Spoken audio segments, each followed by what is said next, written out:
All right, let's just get right into it. Welcome to This Explainer, where we're going to embark on a bit of an investigation into something every single one of us does, yet honestly, so many of us completely misunderstand. We are talking about the biology and the behaviors behind a good night's rest.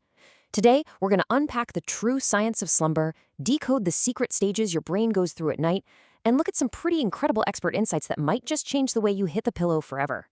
So, I want to start off by asking you directly, how did you sleep last night? Like, really think about it for a second. Were you out like a light the absolute moment your head hit the mattress? Or were you staring at the ceiling, mentally running through your endless to-do list, getting more and more frustrated by the ticking clock? You see, these two extremes, the effortless, out like a light sleeper versus the tossing and turning, deeply frustrated sleeper, they represent a massive divide in our daily lives. On one side, you've got people who can practically fall asleep sitting straight up on a noisy train. And on the other, you have people like BBC journalist Caroline Steele. She actually describes herself as being on this constant, desperate quest to figure out how to sleep better. And honestly, for a lot of people, figuring out sleep is like an everyday hero's journey. It is this relentless pursuit to somehow hack their own biology just to get some rest. But why? Why is there such a massive gap between these two experiences? Well, that brings us to Section 1, the science of slumber. To really understand this divide, we have to look right under the hood of human biology. And if you're a bad sleeper, the very first thing you need to hear is this: struggling to sleep is absolutely not a personal failure. It's just not. First of all, there are thousands of different genes that dictate how easily we do or don't nod off. It is literally a genetic lottery. Beyond that, sleep is profoundly tied to feeling safe. I mean, if your front door is standing wide open, you aren't going to sleep, right? But fascinatingly, this goes all the way back to childhood. Research shows that if you grew up in an unsafe environment or faced neglect, your brain might have literally adapted to become wired for high alert.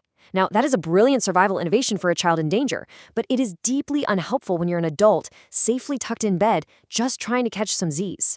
Add to that our modern anxiety and racing thoughts. Well, you've got a perfect storm keeping you awake. And this leads us to the mechanical side of things happening inside your brain. Deep inside your brain is the hypothalamus.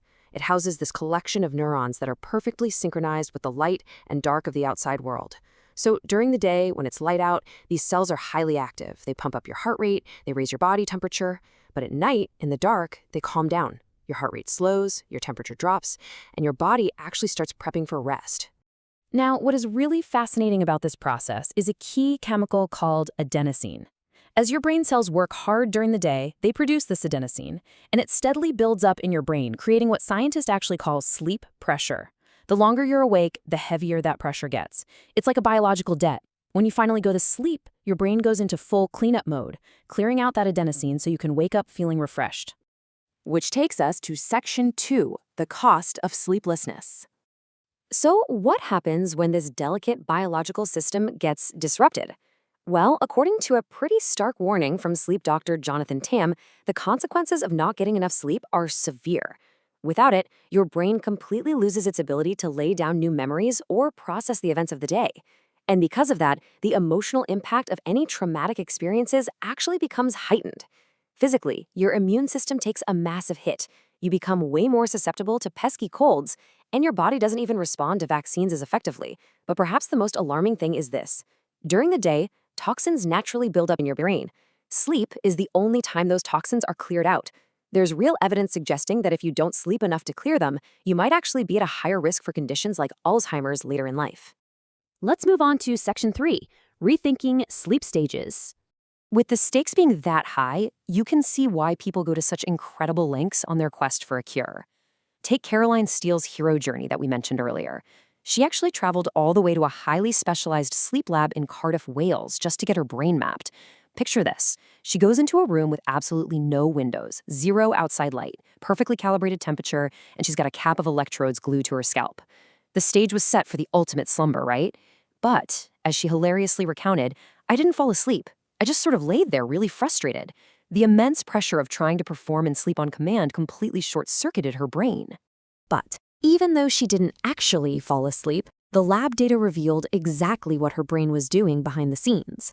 Sleep scientists look for these things called alpha waves. They are brain signals that indicate you are fully conscious and aware. As you naturally drift off, these alpha waves kind of space out and eventually disappear, paving the way for stages like rapid eye movement or REM sleep. In Caroline's case, though, the graph showed her alpha waves spacing out as she almost drifted off, only for her brain to suddenly panic, jolt back awake, and just flood the graph with alpha waves all over again.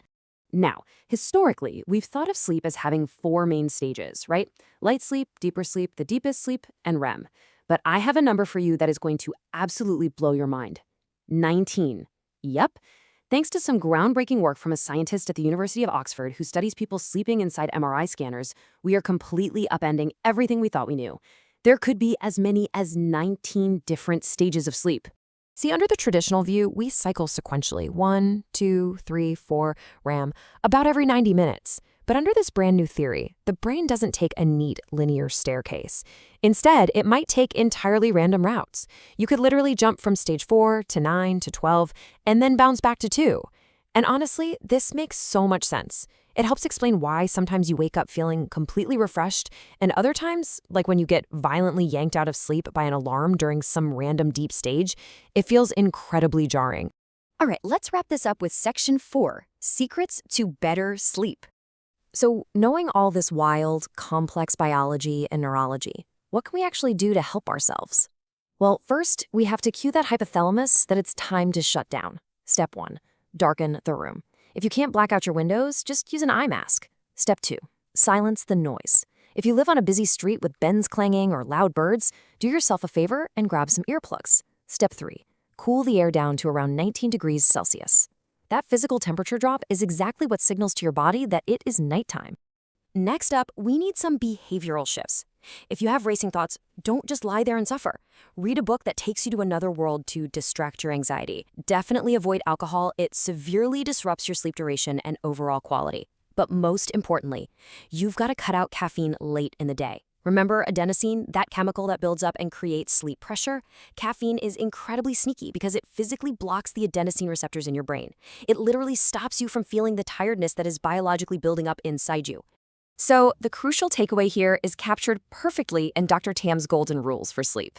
First, set your body clock by waking up at the exact same time every single day and seeking out morning light immediately. Second, if you're lying in bed, awake and frustrated, get out of bed. Go do something else in another room until you are actually sleepy. You must only associate your bed with sleep and intimacy, not with the stress of tossing and turning. And his absolute biggest piece of advice, stop trying to sleep. You just can't force it. Sleep is something that has to come to you.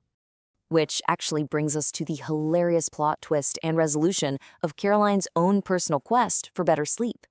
After 3 whole months of struggling, visiting a sleep lab, analyzing her brainwaves, and consulting world-renowned experts, she made a shocking discovery right in her own kitchen. She had accidentally swapped her coffee pods. For 3 entire months, her morning routine was waking up and brewing a decaf coffee, which is why she was wondering why she felt so incredibly awful and groggy all day. And her relaxing, wind-down bedtime routine, she was unknowingly throwing back fully caffeinated coffee right before her head hit the pillow.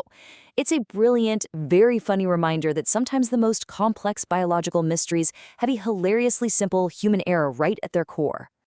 So as we wrap up this explainer, I want to leave you with this one question to think about. What hidden habit is keeping you awake? Before you completely resign yourself to just being a bad sleeper forever, take a closer look at your environment, your routines, and maybe double check your coffee pods.